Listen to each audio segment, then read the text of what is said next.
सवाल आप लोगों के लेता हूं मैं यहां पर कि कंपटीशन इतना क्यों बढ़ रहा है। भाई कंपटीशन, जो रिसोर्सेज आप लोगों के पास है, मैं जवाब दे चुका हूं, वो सभी के पास है।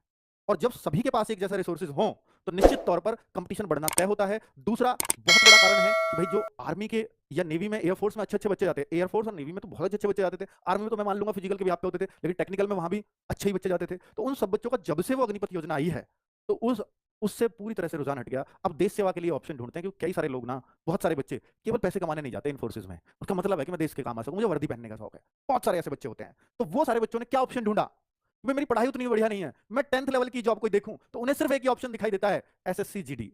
पूरा बच्चा कन्वर्ट हो गया इस तरफ, और अब उस तरफ मेहनत नहीं करते कि इस तरफ मेहनत कर लेते हैं, कम से कम देश सेवा का भी मौका मिले तो जिंदगी भर तो मिले। तो वो जिंदगी भर देश सेवा का मौका ढूंढने एसएससी जीडी में चले आए सारे। और तीसरी सबसे बड़ी बात, भैया एसएससी ना लगातार क्या कर रही है, लगातार अपना लेवल गिराती जा रही है। पिछले 3-4 साल से देख लो, उससे पहले ऐसा नहीं होता था। लगातार अपना लेवल गिरा रही है। और जब क्वेश्चंस का लेवल गिरेगा, बच्चों का क्या हो रहा है, उसे ऑनलाइन एजुकेशन के थ्रू बेस्ट एजुकेशनल प्लेटफॉर्म मिल रहे हैं, बहुत अच्छा उसका लेवल घर बैठे बढ़ रहा है। हर चीज का मॉक टेस्ट, हर सुविधा उसको मिल रही है लगभग ना के बराबर कीमत में, जो पहले बहुत महंगी एजुकेशन हुआ करती थी। तो भाई उस हर बच्चे को एक बराबर का मौका मिल रहा है, तो कंपटीशन तो निश्चित तौर पे बढ़ेगा। और उसमें आप क्या करो, पेपर का लेवल कम कर दो, तो फिर तो बच्चे अच्छा स्कोर करेंगे ही ना, फिर आप रोक नहीं सकते उनको। और पेपर का लेवल गिर रहा है, आप इसको मानो या मत मानो, अगर पेपर का लेवल और गिरा तो इस बात में कोई अचरज नहीं है कि अगली बार 160 में से 150 पे कट ऑफ देखनी पड़ेगी यूपी जैसे स्टेट की, अगर और गिरता है तो जनरल की कट ऑफ ये देखनी पड़ेगी, और वो भी सिर्फ फिजिकल की। ठीक है, तो भाई इसलिए कंपटीशन बढ़ रहा है, और बढ़ रहा है तो अब हम सिलेक्शन कैसे लें। सबसे बड़ा चैलेंज ये है कि अगर एक एवरेज बच्चा, क्या अब केवल होशियार बच्चों को मिलेगी एसएससीजीडी, एवरेज बच्चा कभी सिलेक्शन नहीं ले पाएगा। 100% ले सकता है, पर क्या लगेगा कि 6 मंथ का कम से कम डेडिकेशन लगेगा। पहले क्या है, पहले बच्चा जो थोड़े दिन पढ़ा, गलती से भाई ये सोच लिया रीजनिंग को स्ट्रॉन्ग कर लेता हूं जी, मैथ्स को स्ट्रॉन्ग कर लेता हूं और हिंदी को स्ट्रॉन्ग कर लेता हूं, या हिंदी और रीजनिंग बहुत जल्दी से स्ट्रॉन्ग हो जाएंगे, मैथ और जीएस थोड़े हल्के भी चल जाएंगे, सिलेक्शन हो जाएगा। हो जाता था, आराम से हो जाता था, और उनको कोई भी कैची कर लेगा, कोई भी बहुत अच्छे से कवर कर लेगा, जिसको हिंदी को और रीजनिंग को। लेकिन सिलेक्शन रुकता था इनसे, जीएस और मैथ से, और इनको वो पढ़ना छोड़ देता था, कट ऑफ कम जाती थी, आराम से सिलेक्शन भी हो जाता था। आज के टाइम पे अगर ये चारों सब्जेक्ट में कोई एक भी आपका हल्का रह गया, कोई एक भी ऐसा रह गया कि यार जीएस को छोड़ देता हूं, मैथ को, रीजनिंग को और हिंदी को स्ट्रॉन्ग कर लेता हूं, हिंदी को या इंग्लिश को, मेरा सिलेक्शन हो जाएगा, नहीं होगा। चारों पे मेहनत करनी पड़ेगी। अगर चारों पे मेहनत करने की बात आएगी तो 6 मंथ्स बहुत डेडिकेटेडली तैयारी करनी पड़ेगी, गायब होना पड़ेगा आपको। किससे? अपने समाज से, नजरों में नहीं आना, कहां गया 6 महीने, इसको पता ही ना हो पड़ोसी को, ऐसे गायब होकर तैयारी करनी पड़ेगी। सिर्फ आपको एक टारगेट दिख रहा है, इस बार वर्दी लेनी है, तो शायद आप इस टारगेट को अचीव कर जाओगे, चाहे आप कितने भी एवरेज क्यों ना हो। 6 महीने मोर देन सफिशिएंट है एसएससी जीडी में 150 प्लस स्कोर करने के लिए, लेकिन उस 6 महीने 6-7 घंटे सिर्फ पढ़ाई होनी चाहिए, और कुछ नहीं। ऐसी होती नहीं है, बहुत ही कम स्टूडेंट ऐसा कर पाते हैं, और इसीलिए सिलेक्शन रेट बहुत कम है। आप ये देखते हो 50 लाख बच्चों का फॉर्म है, लेकिन जो असली कंपटीशन है ना, जो असली कंपटीशन है वो सिर्फ 2 लाख बच्चों में होता है, सिर्फ 2 लाख में।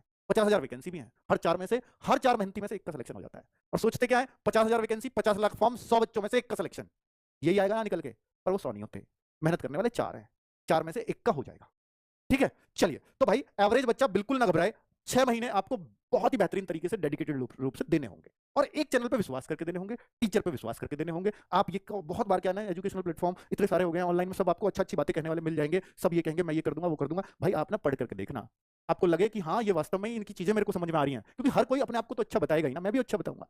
ठीक है, तो कोई अपने आप की बुराई नहीं बताएगा। तो मैं आपको बता रहा हूँ कि भाई जिसमें आप ना मैथ्स आपका वीक है तो मैथ्स का टॉपिक डालो यूट्यूब पर, उसके 3-4 वीडियोस आएंगे, किसी एक टीचर से पढ़ के देखो उस टॉपिक को जो आपको नहीं आता, आपको लगे कि ये वाला टीचर दूसरे नंबर वाला सबसे अच्छा पढ़ा रहा है, सबसे अच्छी बात इसकी समझ में आई है जो मुझे आज तक नहीं आई, तो भाई आप उससे पूरा मैथ पढ़ डालो। अगर आप उससे पढ़ लिए, और फिर ये है कि अगर आपने एक चुन लिया तो फिर उसे एक पे ही रहना, फिर ऐसा नहीं है इससे भी पढ़ लो उससे पढ़ लो, उससे। ऑनलाइन में यही हो रहा है कि हम 4 अलग अलग जगह पढ़ रहे हैं, और सही पूछो ना, एग्जाम में क्वेश्चन फिर भी नहीं हो रहा है, हम वहीं अटक रहे हैं जहां हम अटकते थे।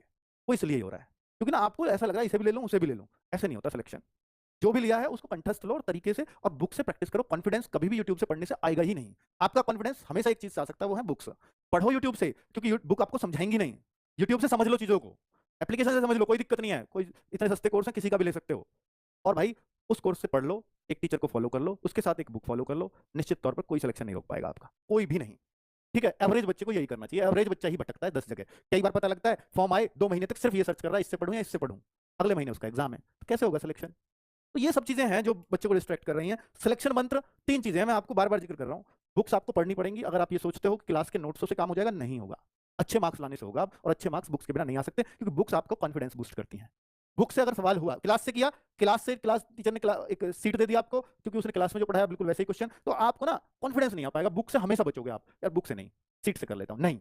आपको क्या करना है, क्लास से पढ़ो, अब उस चैप्टर को टीचर ने पढ़ाया है, मान लो मैथ्स का चैप्टर नंबर सिस्टम, तो नंबर सिस्टम में अगर यूनिट डिजिट पढ़ाया है तो बुक से यूनिट डिजिट के क्वेश्चन ढूंढ ढूंढ के करो। अगला टॉपिक टीचर ने कोई और पढ़ाया है तो वही टॉपिक बुक्स के क्वेश्चन बुक से ढूंढ ढूंढ करके करो। तो आपका बुक का जो कॉन्फिडेंस आएगा ना, वो दिखाएगा कि भाई आप मैथ्स कर सकते हो। जिस दिन जब तक बुक से बचोगे, निश्चित तौर पर सिलेक्शन से दूर रहोगे। हर एक सिलेक्टेड बच्चे को पूछ लेना, ऐसा कोई नहीं होगा जिसने बुक फॉलो ना की हो। ठीक है।